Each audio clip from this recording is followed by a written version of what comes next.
up ahead. Affirmative 612. Back for another edition of the Pilot Money Guy. And Scott, we are back with some more of the new branding. So same show, same good information. You just did a little marketing change right around 4th of July with the awesome little outfits you had on that episode. So hope everybody enjoyed that and has enjoyed the 4th of July and the 250th celebration of the country and all that good stuff. And we're back with new content and digging the new brand, man. I love it. Yeah, thanks, dude. I mean, happy Independence Day to everybody. Hope everybody had a great, safe celebration. And what a country we live in, man. Just an awesome place.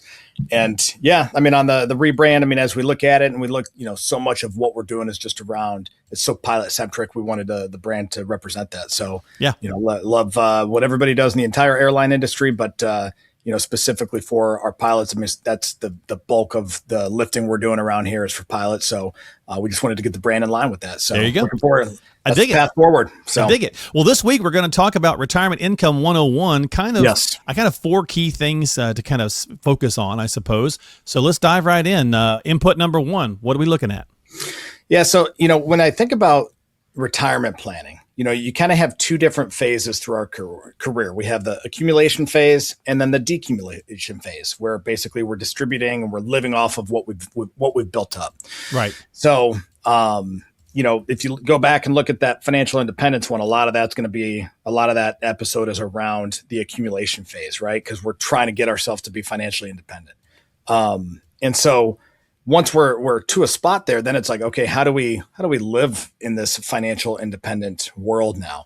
Right. And to me, like one of our common taglines is like better data, better decisions. And so we want to have, the sooner we can get a little bit of a warm fuzzy around some of the numbers that we want to have, and then we can back into building that retirement plan. And so I wanted to take a little bit of time to say, like, hey, how do we at least like start with the end in mind? In terms of, when I say the end, I mean retirement. How do we have a good idea of how we're going to pay ourselves in the future, and then back into that savings and investment plan that's going to manifest that destiny for us? And so this gets to be, sometimes I think very overcomplicated. People tend to overthink the retirement planning process. And there are a lot of inputs. There's a lot of considerations. But dude, we have tons of software to help us map out some of that stuff and plan for it. We don't need to, boil the ocean when it comes to building a retirement plan. And, it's like the old adage of like, hey, how do you eat an elephant? One bite at a time. One bite at a time. And so, to me, I wanted to take a little bit of time here to talk about how do we start to just map this fundamental retirement plan, on the back of the napkin math, so to speak. And so there's a couple key inputs that we just walk through with every client even if they're younger, hey, let's build it, and then we can always refine it over time. And then if you're, late stage pilot and you're getting close to retirement, these are the key things that you still need to figure out. Yeah. Now, if you're 64 and a half and you don't have this stuff mapped out, which there's folks that don't, it's okay. We just need to get calibrated. There's one exercise when you're younger on, hey, here's my target income in retirement. And then we can figure out how we need to save to get there. If you're retiring in the next few months, it's more so, here's what we have. Here's what we can afford to retire on. So It's a little bit different discussion, but it still is, it still needs to happen, right? So that way you go into that retirement season with a lot of confidence.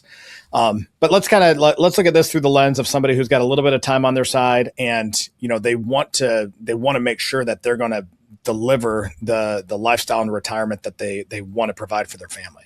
So the very, very first thing that we always ask about is like, what are our monthly expenses? And where people instantly mentally go is, I need to like understand my budget. And that sounds horribly boring and not fun at all. And so I'll just not do it.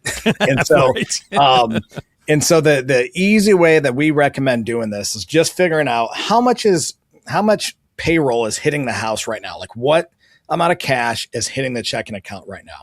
Let's say hypothetically it's $10,000 a pay period. So $20,000 a month. Okay. If I got $20,000 a month, then the next thing I'm going to ask is how much are you saving every month? If your savings account is growing by $2,000 a month and $24,000 a year, I don't mean it. I have $2,000 left over and then I spend a bunch on the house, then $2,000 left over and I spend some on vacation. Right. Well, that's still spend. We need to acknowledge that those things happen because those are going to happen in retirement too. So if the savings account is staying flat and 20 grand a month is coming to the house, then that's your number, 20 grand. Okay. If you're growing your savings by $24,000 a year, then you're spending about $18,000 a month. That's the very easy way to just get that number. What are my monthly expenses? Because again, when you start wanting to look back at, all your credit card spend and your taxes and your health care and all these things that are getting pulled out of your checking account every single month or going onto your credit card every single month, it gets a little, I don't want to say overwhelming, but it just gets a little, it's boring enough. I just don't want to deal with it. I don't want to get into that level of detail. So if we just kind of boil it down to give me a simple planning number, because again, dude, we're trying to get directionally correct. If you're going to retire in 15 or 20 years, man, all that precision is wasted time and effort anyways, because it's going to change between now and retirement, and the amount you're saving and investing is going to change. The market's got to vote in this too. And so we don't need to get super, super precise. We're just trying to get directionally correct. And I think this draw for precision, it gets a little bit, either boring or overwhelming, whatever the case is. And then we just don't do it at all. Well, no. Just how much are we making? How much is hitting the checking account every month? How much are we saving per year? If it's zero, then you're spending all that you have coming in. Because again, what's going in on top of that, right? The 401k contributions are all getting pulled off before that payroll hits the house anyways. So we don't have to worry about that. It's more so getting an understanding of what's going out the door. Okay. Gotcha. So that's the very, very first number that we need to get. Okay. Now there's an exercise here where based off of your age and your retirement time horizon, we will inflation adjust that number. Okay. And then we kind of back into the math. I'm not going to get into all that today, but we just want to get an understanding of what are our monthly expenses. And I just believe that's the easiest way. Here's how much is hitting the checking account. And then I subtract out how much I'm saving. And that's my monthly spend. Okay. So that's one. The next one would be tax planning. I was going to say number two's got to be taxes, right? It's got to be taxes. Yeah. Taxes are generally going to be your largest expense in retirement. And it can make or break a retirement, Scott, depending on how efficiently you are, especially not just, the annual year thing we do, but the forward looking. Absolutely. And taxes in retirement, again, it's going to be your largest expense typically. And it's something that, especially if you're getting a lot of pre-tax contributions to your 401k, like most of our pilots are, there's not much you can do to build a super tax-free retirement. You can build as much tax efficiency as you can by taking advantage of Roth accounts, taking advantage of cash or brokerage accounts outside of the 401k. So we can definitely build a lot of tax efficiency outside of the 401k as well. However, that pre-tax portion that most of the airlines are funding for their pilots is going to manifest in a rather large pre-tax 401k that you're going to have a tax obligation on. Okay. But we want to understand that. Then we also want to look at some of the other income sources we're going to have: Social Security, pensions, spousal assets, spousal pensions, spousal Social Security. All those things start to factor into what does our tax picture look like.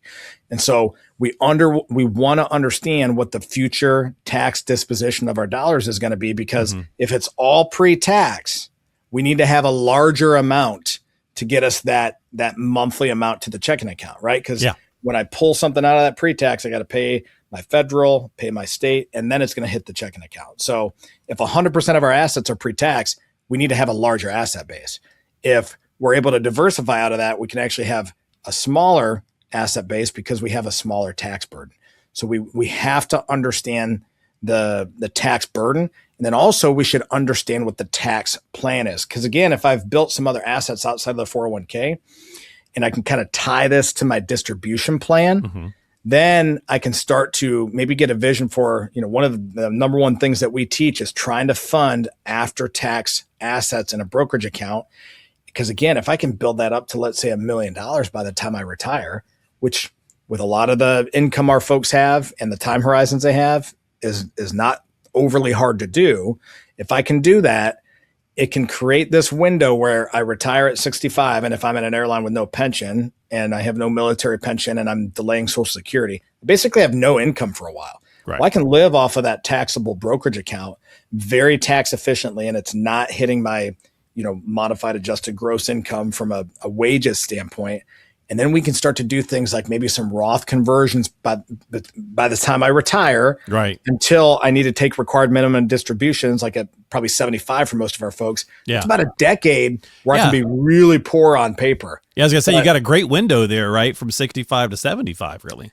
Absolutely. And if I can be poor on paper, but my checking account doesn't know, our checking account doesn't know if it's taxable wages or tax efficient investments out of a brokerage account or out of a Roth IRA. It just needs, inflation adjusted 20,000 per month or whatever your number is to get into there. So if I have this window where I can feed that checking account very tax efficiently, like basically realizing no income, well, then I can really lean into doing a lot of these conversions at lower brackets. Okay. And so, that's a way that we can really drive a lot of tax savings and tax efficiency in the future. And again, Mark, one of the big things that we want to look at there is, again, let's say I have a $4 million 401k. Okay. Even if I'm going to take $400,000 a year out of that and convert it, that's only 10%. The market averages, it's averaged more than this recently, but its averages long-term about 10% per year. Right. So even if I'm converting 400 grand a year, because again, we don't want to go crazy with conversions because we're going to march up those tax brackets. Right. You don't want to bump your brackets. Right. But even if we do a large chunk, $400,000, that's a large Roth conversion. If we do $400,000 a year over there, that Roth IRA is going to get very, very large, very fast. Mm-hmm. But here's the thing. You could do that for 10 years, right? You can end up with a multi-million-dollar Roth IRA, and you can still have $3 to $4 million over in that 401k, because as we convert, the market can just refill and regrow that converted amount. And so a lot of times when people are modeling these Roth conversions, you just do it on a spreadsheet, and I'm not factoring in the market growth that I will hopefully be getting at that time. And so, we've seen this play out a lot over the last 15 years because the market's been so good, where we're trying to convert and unwind these pre-tax accounts. And it's nice because I got a nice big Roth IRA over there, but I still end up with this large 401k, this large pre-tax burden that I'm going to have to unwind with required minimum distribution. So, but that's something that, the earlier we can get working on that, the better off we're going to be, because we can start to really, build up that after-tax account that we're going to live off of early in retirement. Right. But again, the key input here, the key takeaway here is really having a good understanding of that connection and dovetailing the plan of how am I going to pay myself early in retirement? And then am I going to do those Roth conversions early in retirement? Because if we want to do that, which we generally recommend, we got to start saving and investing for that now. And again, it can drive a huge amount of tax savings in retirement, not just tax deferral, but actual tax savings, because we're converting things at lower rates. So that's one that we highly recommend people understand their tax plan. Well, so you talked about building the base, you're talking about those fixed income sources, right? And then you kind of look at that difference, which is where we typically go to the portfolio for that difference. So then that's where risk tolerance comes into the conversation, because, if you've got your floor from your fixed income sources and now you're pulling from, the nest egg you've built, you start having these conversations about how much risk do I want exposed to, right? We got to keep up with inflation and all that good jazz, but. Well, and again, when we look at the fixed income side too, kind of because it nestles right into that risk discussion. If you view a bar chart, right, this is zero, this is my, let's say 20,000 per month. Mm-hmm. We want to figure out what percent of that is coming from fixed income and what is coming from variable investment income.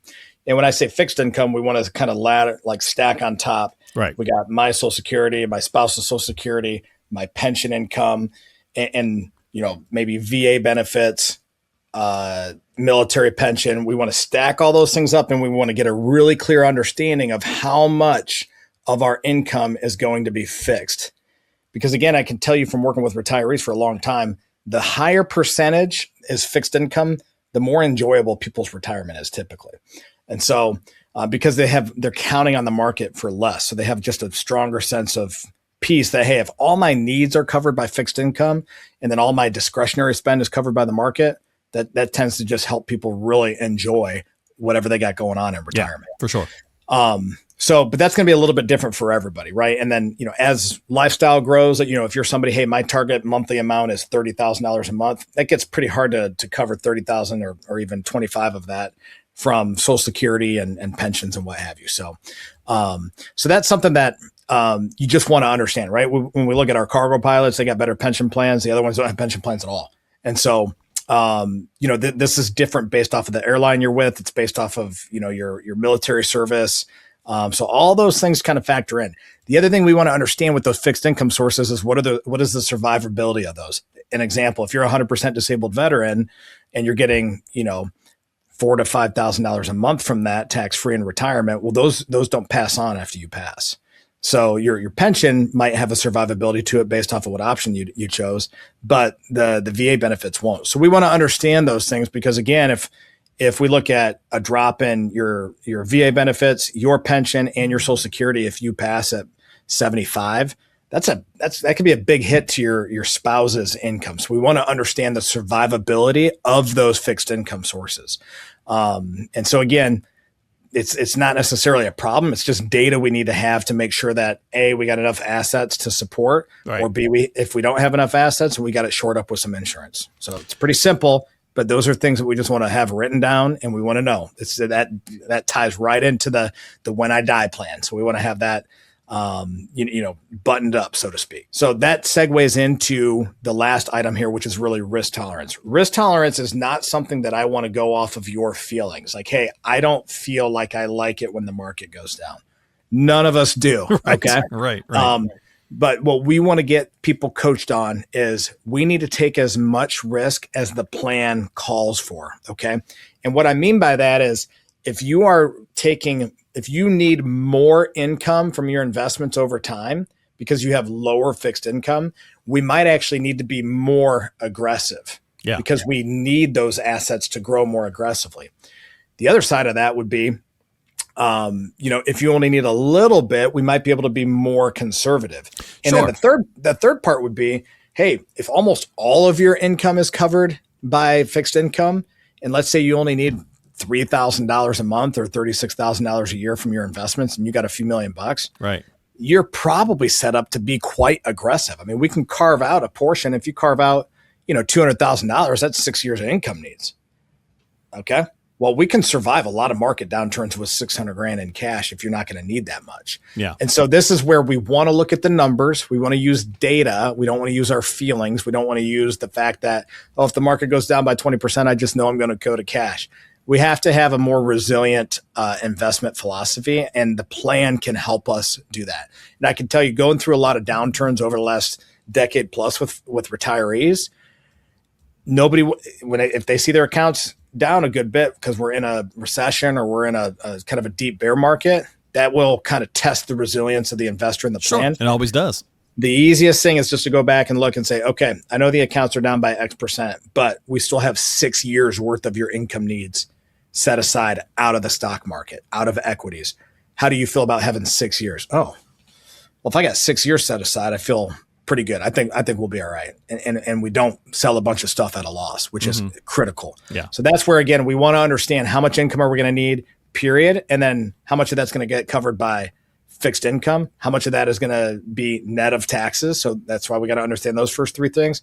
And then last but not least, then we can build the amount of risk we need to take. Not based off of my emotional sentiment, but based off of the data that the plan calls for. Exactly. So that's ultimately the four critical things. Again, there's some back of the napkin math can just say, all right, I'm living off of this much. I inflation adjust it to when I'm going to retire at 65. I figure out how much money I need to save to, fund that pour on paper window to drive a bunch of Roth conversions. Figure out how much fixed income I'm going to have, how much variable investment income I'm going to need to provide. And then we can start to figure out how aggressive we're going to need to be in retirement. So it's not overly complicated. And again, what I hit there, I'm not factoring in the, micro nuances of Medicare premiums and Social Security taxation. Again, we Lots of plug it little all into stuff. software that's going to get the nitty gritty details right. Exactly. We're going to worry about that when we're closer to retirement. Right now, we don't need to try to boil the ocean and get so overwhelmed with all the planning considerations that we procrastinate and do nothing. Okay. But we do want to get a good understanding to make sure that we are saving enough. And sometimes, hey, you're saving more than enough. You can actually spend a little bit now and enjoy more now. So that's a super fun discussion I get to have with clients all the time. Yeah. And so, but we want to have some good data to help us make better decisions. We don't want to be guessing about this. Well, at the end of the day, right, so this is Retirement 101, those 4 inputs, those 4 pillars, if you want. So, again, if you've got questions, need some help with all that stuff, and certainly you're going to get into the nuance and the nitty-gritty as you go through that, but Scott's here to help. So reach out to him at pilotmoneyguy.com. That's pilotmoneyguy.com. We'll have the links and everything in the show descriptions below. So if you've been seeing the old episodes, we'll have the new links and all the information for you there. If you've been procrastinating, checking out some episodes, thinking about reaching out to him, it's a great time to do it. Click on one of those links, get some time on the calendar, have a conversation for yourself, and subscribe to us on the podcast on Apple, Spotify, and right here on YouTube. And with that, we will see you the next time here on the Pilot Money Guy with Scott Osborn. See you, buddy. See y'all. Hey everyone, real quick, if you haven't grabbed Scott's Financial Flight Control Toolkit yet, now is the time. This is packed with tons of helpful resources and tools like this, Scott's book, The Dichotomy of Wealth, which is a pilot's guide to maximizing wealth and cash flow in retirement. You also get access to some great guides like this one, Advice Matters, which breaks down 4 key ways a good financial advisor can help you boost your returns over time. And guides like this one on the pitfalls of emotions when it comes to investing, and this one on the HCM byline investment strategy, and more. So if you'd like your very own Financial Flight Control Toolkit, just click the link in today's show description, and Scott and the team will be happy to get one sent your way at absolutely no cost to you.